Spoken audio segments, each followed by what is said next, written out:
Hi, I'm Sherry Kingston, and I just finished up my 13th year at the Lake Mills Community School in Lake Mills, Iowa. I started a little bit later in life. I got married and had my children and raised them, and as my youngest was about 1.5 to 2 years old, I went back to school to get my degree. I had started right out of high school and didn't really know what I wanted to do with my life. So realized after I had children, I wanted to be an educator. So I got my degree. As I was working on my degree, I was teaching preschool. So I taught 3-year-old and 4-year-old preschool for 2 years. And then when I first got a job, I was in the library, and I was the library teacher for all elementary students in Lake Mills.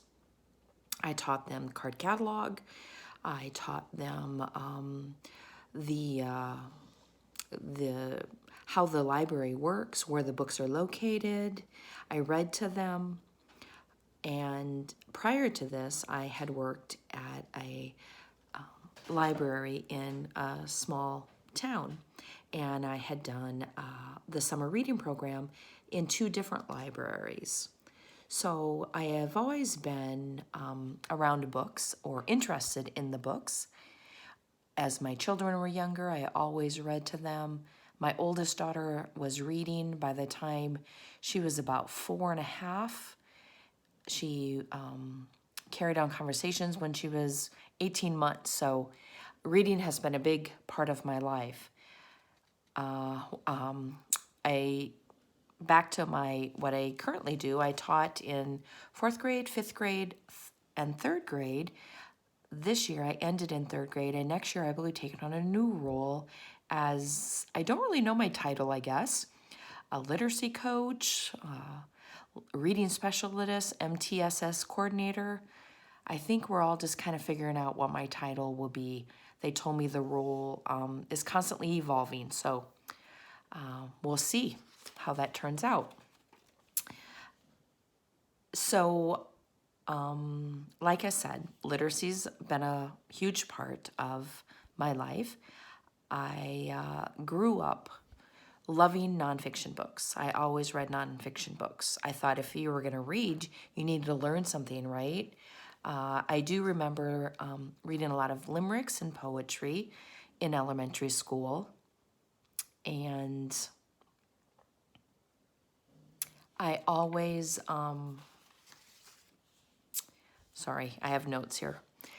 I remember reading Dick and Jane and Spot books and the whole language.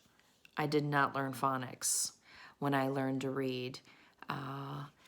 As an adult, I stopped reading. You know, I went to college and I kind of thought, ew, I don't know if I like this reading gig anymore, and stopped for a few years. And then someone told me to read The Thornbirds. I read The Thornbirds, couldn't put it down. I think I had it read in 2 days. Then, like I said, started having babies and reading to them and working in the library. And so a different genre books, more picture books, children's reading books, that sort of thing.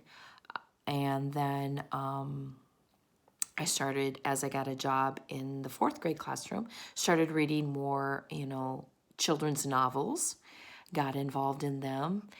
And the last few years, textbooks again now, and I'm always striving to know more, I guess. So if it's not a textbook for a class, it's a textbook for a conference maybe I went to, or a blog or something that I'm reading. Let's see, where does my literacy, where is it going? What am I, where am I headed, I guess, with the literacy, I think was the next question. Well, that's my role for next year, so I'm really excited about that. Going into different classrooms, anywhere from TK to, it could be a high school classroom. I'm not sure. We are a PK 12 building, so I think my the possibilities are endless there for me to engage or in that reading, that any part of literacy for children of any age. Going back, I think I forgot a part to talk about the how do I use it in my professional life. Well, I already told you a little bit about me taking this master's course, but as a teacher, I always was striving to improve my writing curriculum. And I was doing a little research for a professor at UNI and doing a self-study, and realized as I was sharing my thoughts, she's like, aha, you did it. You have to listen to your children. I came to that conclusion that I need to hear what they want to do. And so that has really helped my writing really progress in the direction I want it to in the classroom. And I've always had students in the classroom with IEPs, and so I want those students to have a means of communication, whether it's through their language, speaking, verbally, writing, whatever it might be. That's all literacy, and so that's a big part of, it has been a big part of my career as a teacher. And so, like I had said earlier, I'm a lifelong learner. I think I'll always be reading books. I've tried the audiobooks once, and they're okay. But yeah, that's it.